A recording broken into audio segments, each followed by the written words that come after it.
Welcome to the Lean Out Your Business podcast, a show dedicated to helping entrepreneurs accelerate business growth and simplify success. I'm your host, Crista Grasso, and I've been working with businesses for more than 2 decades to help them lean out and optimize what's working while eliminating anything that's not adding value. So if you are ready to get more time back in your day, more profit in your business, and to do business differently, growing and scaling on your terms, let's dive into today's episode.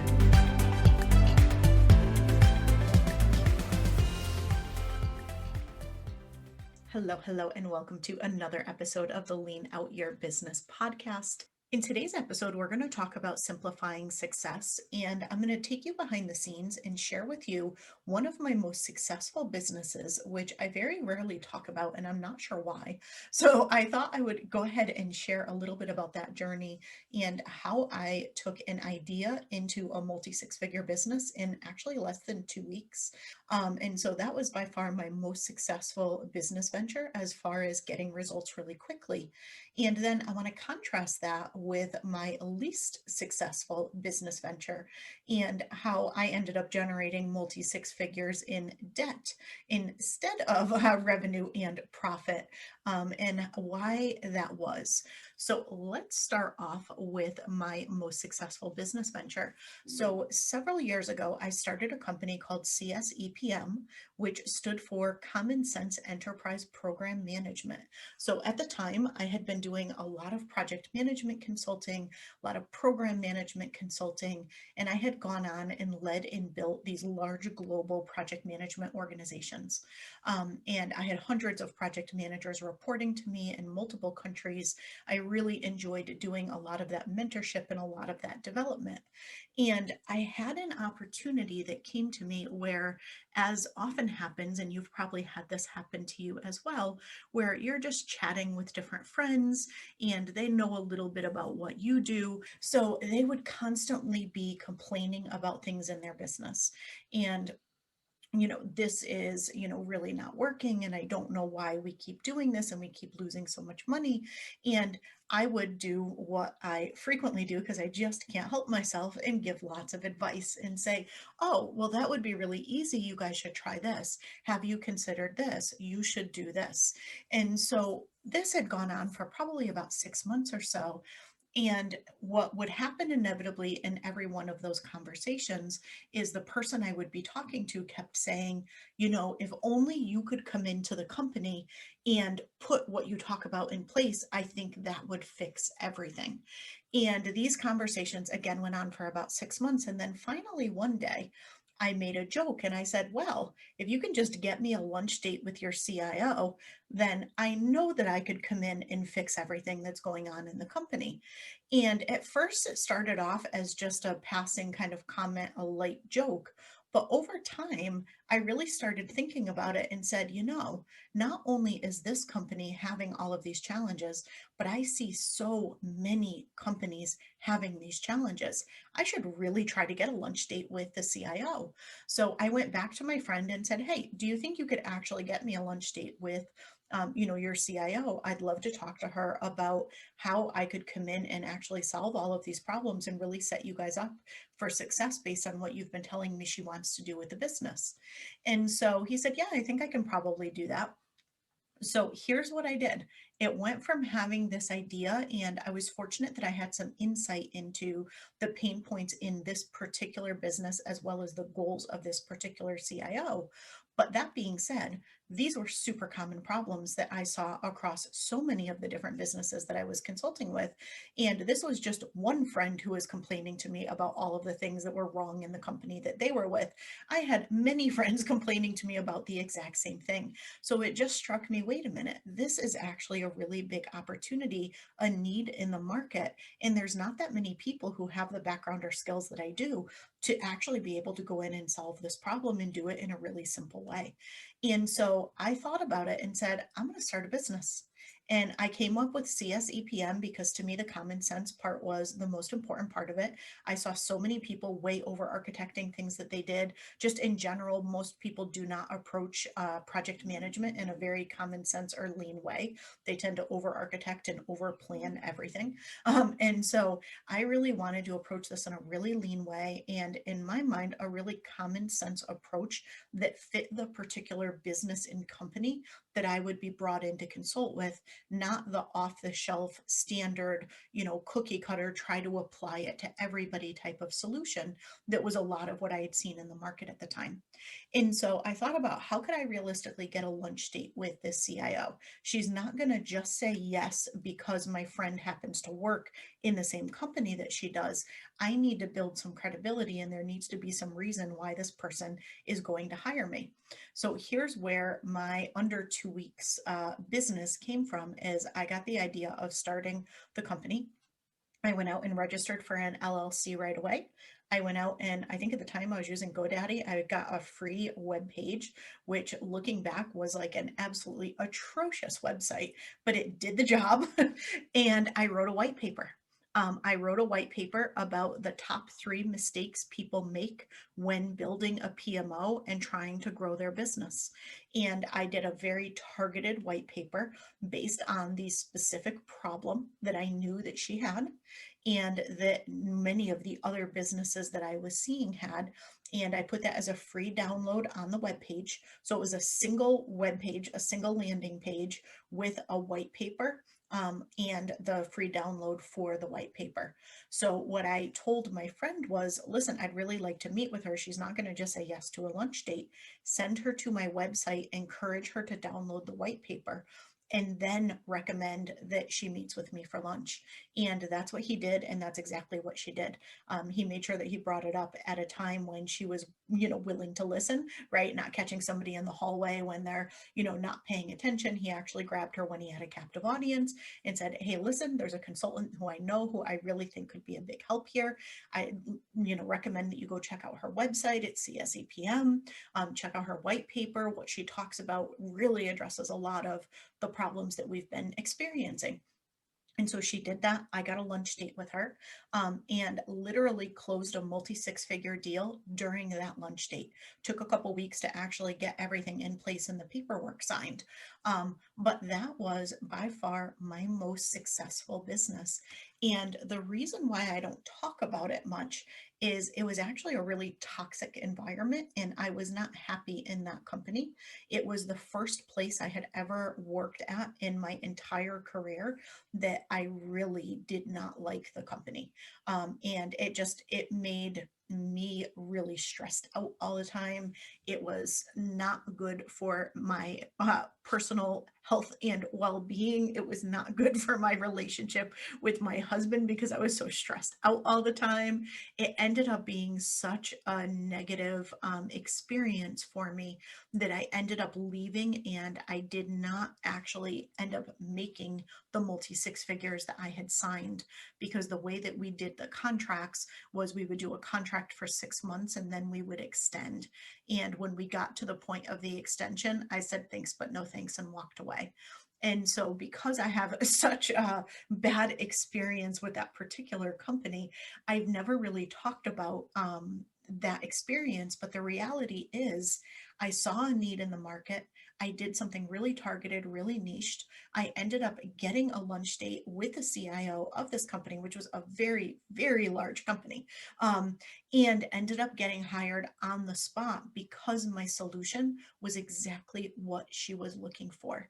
And so even though the entire experience wasn't a super positive one for me, once I got in and started working in the company itself, um, just the way that I approached it was really great. And I could have absolutely stuck it out and done the multi-6 figures. It just, to me, it wasn't worth it. I would have rather walked away and kept my sanity and kept my health and kept my integrity. Honestly, I didn't like the way that they did business. And so because of that, I chose to walk away. But that being said, it was just a really smart way to approach business. Now, let me contrast that to the least smart way to approach business, which I have also done with flying colors. Um, so early on, when I had launched my jewelry business before the business that I have today, I had another jewelry business, and I made a lot of mistakes in a similar way to what a lot of really creative and passion fueled people do. And I know many of the people that I work with, you are probably in this category as well, where you are very passion fueled. You care very much about what you do, you care very much about the people that you help and the impact that you make. And when you have that deep passion, or when you have more of a creative type of business, like I did with my jewelry business, it can be really easy to fall into the trap that I fell into. And it's that you don't lead with business, you lead with whatever it is that you're passionate about. And what I ended up doing was everything that I did, all of my designs, all of my jewelry, all my everything, I designed everything like an artist and not like a businesswoman. And here's what I mean by that: I took great pride in my craftsmanship. And I made things so complicated and so complex. And honestly, things that nobody but me or another jewelry designer would have ever noticed. My customer did not care. They did not notice the little intricate details. They did not notice a lot of the things that I did that to me just were huge differentiators, and they weren't. But to me, they felt like they were because I was approaching it with my artist hat on and not with my businesswoman hat on. Over the years, and what I do today in my business is I always do quality first. That's really critical for me. Is it's all about quality and the longevity of the jewelry. To me, it's no point in somebody buying a piece of jewelry if they're not going to actually wear it and enjoy it. So I have a quality first approach to everything that I do, which is consistent with what I did in my prior jewelry business. But today I look at it and I design it smartly. And what I mean by that is I start with, for this particular product, who is it for? I'm not just designing something and creating a piece of art because I love it. I'm designing it for a particular customer. What do they want? What do they need? What do they want to spend for this? And then I reverse engineer my design so that I have a quality design that gives them what they want, and where I can design it at the price point that they want to pay and the profit margin that I need to make for it to be worthwhile and for it to be a really smart business move. And so that's what I do today in my jewelry business. That was not at all what I did back in the day. I just designed out of pure passion and love for what I did. I made things really complicated. I mean, don't get me wrong, they were beautiful designs. And from a craftsmanship perspective, they were amazing. But my customer didn't care about any of those extra embellishments, any of it. They honestly would have preferred probably that I did less of them so that I would have charged less for the pieces. That was actually more important to them. And so I ended up over architecting a whole lot of products, ended up having to charge way more than my target market would have wanted to pay. And as a result, I had a lot of jewelry that didn't sell. I had a basement full of jewelry that hadn't sold, or that I ended up eventually selling and selling for a loss, or selling where I barely broke even. So I ended up, over a few years in that business, I accumulated multiple six figures worth of business debt. The other thing with the jewelry business that I did that wasn't super successful was I did a lot of shoulding. And I talk about this a lot, where, be careful of doing the things that you feel like you should do instead of things that were aligned to you. But being newer in that business, what do we all do when we're doing something new for the first time? We look to see, what do other people do? How are other people finding success? And as much as I did make it my own, I still was doing a lot of shoulding. I was very much, doing where I would pre-create the pieces of jewelry, pre-create hundreds and thousands of pieces of jewelry, hoping that somebody would buy them, instead of creating something, getting somebody to buy it, and then making it, right? There were some other different ways that I could approach it. I invested in trade shows. I invested a ton in advertising. I invested in PR. I invested in all of these things, sales representatives that I was told would be what would make a big difference in my business. And what all of the other competitors that I saw in my space, this was what they all had. Right. And so it made a lot of sense to me. So I approached things in the way that I thought I should. I listened to my sales reps. I listened to, some of the people that I met at the trade shows, and I really approached things in hindsight in probably the most complex and expensive way I possibly could. There was nothing lean about the way that I approached that business, but I went into it bright-eyed, bushy-tailed. I have an amazing product. Everything I do is so great. Everyone's going to love it. Of course, it's going to sell. This is going to be amazing.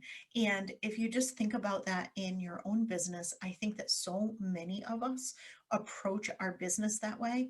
And being that you've probably been in business for several years now, like I've been in business now for, decades. But when you really think about it, we still do this with the new things that we do in our business. When we release new products or new offers, or new services or whatever we have going on, a lot of times it can be really easy to fall into that trap of almost approaching it from that place of passion, from that place of creativity, and thinking about what we want and not thinking about what our customer wants and needs. So, a little word of caution there next time you're doing something and then you're in that place of pure excitement and this is going to be amazing and everybody's going to love it. And of course, everybody's going to want it, to take a pause and just make sure that, yes, that might be true, but are you talking about it in a way that's going to resonate with your target market? And is it what your target market actually wants? Or do they want something a little bit different? Now, it's not usually night and day different. It's usually more of like a 15-degree shift where you're thinking one thing and people are like, yeah, that sounds fine. But what I really would want is this. And when you realize that, it's not a big radical change to what you are doing or how you're positioning things, but that 15-degree shift sometimes is the thing that makes all the difference. And so when I contrast my CSEPM most successful business with my least successful, very debt filled jewelry experience when I first launched that business, I think the biggest difference is, being really in tune with what my customer wants, being super niched and super targeted, and giving them and positioning things exactly how they want it, and just keeping things really simple. Really, really simple. What did I do in CSEPM? I understood the need. I understood the opportunity. I created the simplest, most basic of web pages and white papers, but I knew that when talking to a CIO, a white paper was the way to go. Obviously, for your market, that might not be the right thing to do.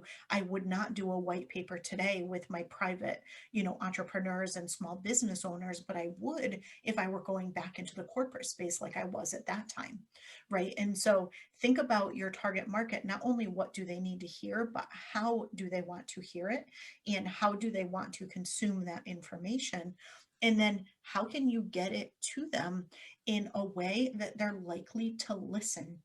And that's the thing. If I had just sent some random cold email to this person saying, hey, check out my white paper, they may or may not have ever looked at it, but the chances of them not looking at it, much higher than the chances of them looking at it.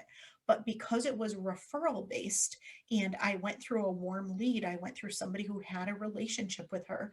Granted, it wasn't a close relationship, but it was enough where it was somebody that she trusted enough to take a moment to actually look at my website and download the white paper. But then the white paper itself actually addressed her needs. And the interesting thing is, when I met with her, she actually did not hire me for what was in the white paper, which was interesting. She had already hired somebody for that, which I didn't realize until I got the lunch date with her. But, being the entrepreneurial thinker that I am, I quickly pivoted what I positioned and said, oh, okay, that's great. Really happy to hear that you have this. Now, as soon as I realized what she did, I knew that it was actually going to be a disaster, and it was. The person ended up not succeeding in the role and had to be removed, which I knew knew going in as soon as she told me a little bit about it, but I had to be careful in how I communicated that to her because she already made the decision. So what I had said was, there's a lot of risk in doing this. Here's why. Here's what I would recommend. I could come in and do this. And the really great thing about this is not only is it going to give you the results that you want, but it's going to amplify the results of what you have this other person doing. And so you're going to get there a lot quicker. And it's also going to de-risk if this person doesn't end up being successful in the role. Now, I knew the person wasn't going to be successful in the role, but she didn't know that. And so I gave her something that A, got her results quicker, but B, removed some of the risk from a decision that she had made. Think about how you can do that in your market. We so often make things so complicated. And I had an LLC filed and that website created in a day. It took me another 2 days to actually write the white paper. And then after that, all it took was getting a meeting with my friend and telling him some tips on how I recommended he approached her, waiting for the right time to do it. And then I got a lunch date, I think within a week. And then we had everything signed within another week or two. And so that was it, right? That is as simple could be. I didn't have a mailing list. I didn't have a social media account. I didn't have anything fancy. I had the most basic of options, but it didn't matter because I had the solution she was looking for and I spoke her language. And I think, as you're looking at the next offer in your business, or maybe even the next business for all of you serial entrepreneurs out there like me, really think about just what is the simplest way to give my customer what they want and to position it in a way that's going to give them accelerated results and value and de-risk or take away some of their fear or concerns and things. That right there is the big takeaway from my experience with CSEPM and something I ask myself all the time and would encourage you to ask yourself as well. And then on the flip side, with my jewelry business, a great question to ask yourself, and something I ask myself often, is where am I making this more complicated than I need to? Where am I putting effort, time, energy, and money into something that my clients aren't going to notice, aren't going to care about, and ultimately is going to have no impact on their results? And you might be surprised when you really look at what you do. And you'll see this even in some of your programs. So let's say you have a group mastermind or maybe a membership or some sort of group mentorship experience, right? If you look at all of the different components and everything that you have layered in there, pay attention, do some surveys or ask your clients or just look at show up rates and engagement rates. You might find that there's certain pieces of it that people just honestly don't care about and don't use. And you might find that there's other things that people want more and more of. And so it makes sense, right? We go into it based on limited feedback or with ideas, and then we need to test it and we need to constantly be evolving what we're doing. And there may be places where you're really burning yourself out or burning your team out, putting all of this effort into something that nobody even really cares about or is using. And if you redirected that effort or cut that back, they might even get a better experience. So really do think about both of those angles, both of those things. And I challenge you to look in your own business or back on your own businesses or even back on your career, other things that you've done, and really just look at where have you been the most successful and where have you gotten results in a really simple, almost effortless way. And I think, effortless can be a little misleading because there's truly no such thing as effortless, but in a way that just felt really aligned and really simple and that didn't feel like you were pushing a boulder up a hill, right? On the flip side, where were things really hard and really complex and felt so much more challenging and frustrating and slow than you feel like they needed to be? And contrast the two of those and try to recognize where you can repeat some of the things that worked really well for you in the past, and where you can avoid some of the things that maybe did not work as well for you in the past. And that is really a key to simplifying what you're doing in your business, and a really key way to help you with growth and scaling, as well as anytime you're launching anything new within your business. So I hope you got a ton of value out of this episode. As always, if you want help with this, just reach out to my team. You can contact us at info@leanoutmethod.com and schedule a free strategy call. We'd be happy to dive in and go through this with you, and see where maybe in your business you can simplify things, and if you may be a great fit for our Simplify to Scale Business Accelerator. So with that, I will see you again next week. Hope you all have an amazing week.